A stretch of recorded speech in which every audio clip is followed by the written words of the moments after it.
has landed. The eagle has landed. Toastmasters, Satish Kumar. Good luck.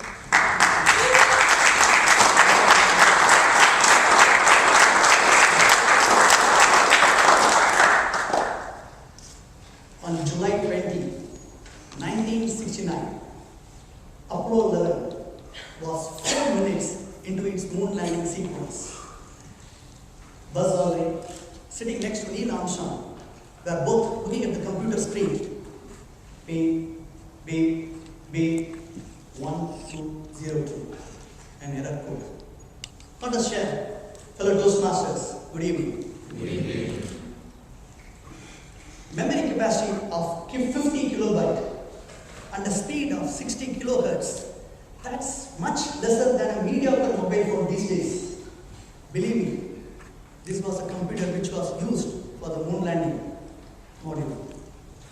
Just 4 minutes before landing, when the error message was flashing on the screen, Neil Armstrong was a bit tensed up. He messaged, "Can you please read the program, please?" The flight controller at Houston was frantically trying to check what is this 1202 error code.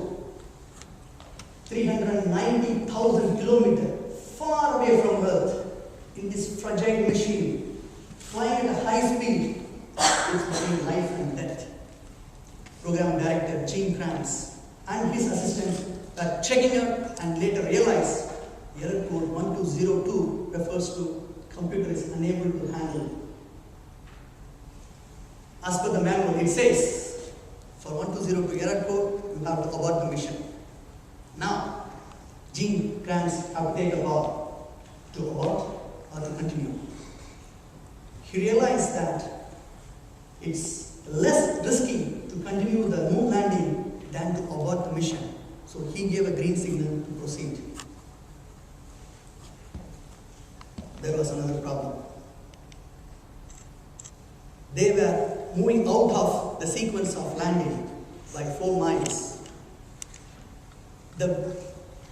The map which was provided to them said that it's going to be a plain surface. Unfortunately, it was huge crater and boulders of truck size. And the time is running out. They have to decide what to do. Mission control was telling them again and again, make sure you land. You are running short of fuel.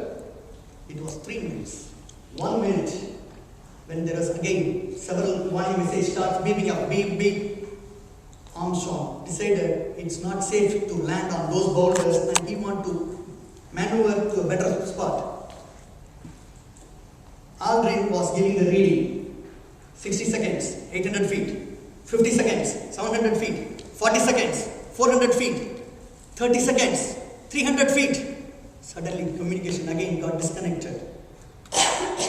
Ground control were wondering, will they make it? Or are they going to crash land? 30 seconds, 20, 10, 5, 4. The fuel was running out.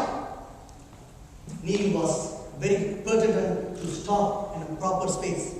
Luckily, at the last nick of a second, he managed to land on a better spot. His heart was beating.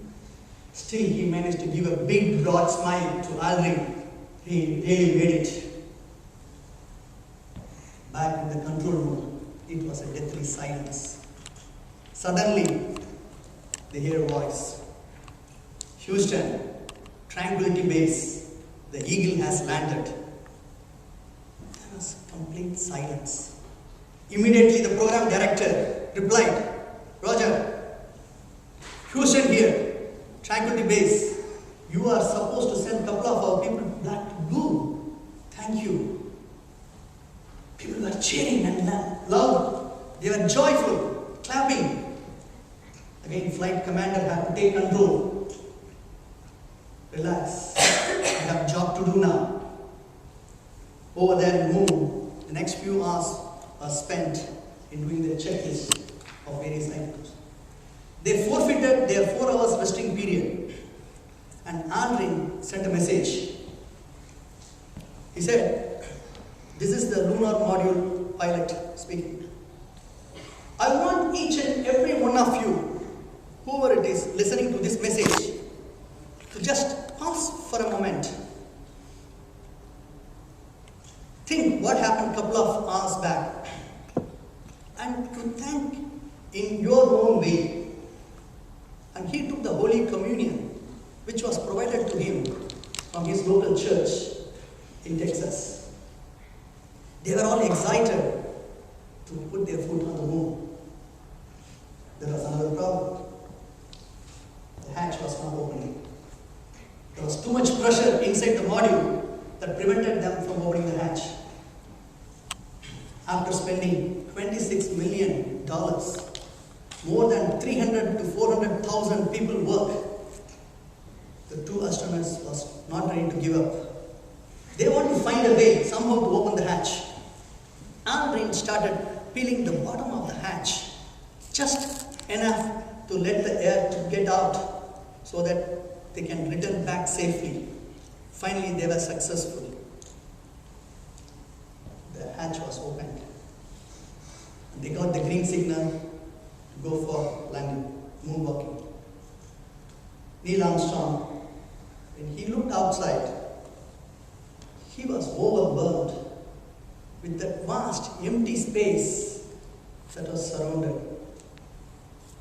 A television camera attached to the module was recording the entire event, telecasting it over the millions and millions of people watching with joy.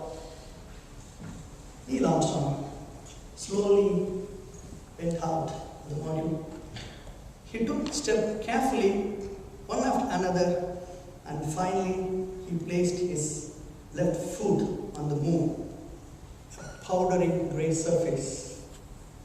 He put his second right foot. Humanity has walked on to the moon. He gave a famous quote, "That's one small leap for man, a giant leap for mankind." Aldrin joined Neil Armstrong after a few minutes. Both of them did some experiments. When they looked at their home Earth, a small blue planet, they couldn't see any divisions, any borders, any nationality, any language. The beautiful planet. It showed them his mission, his accomplishment of humanity. Contest chair.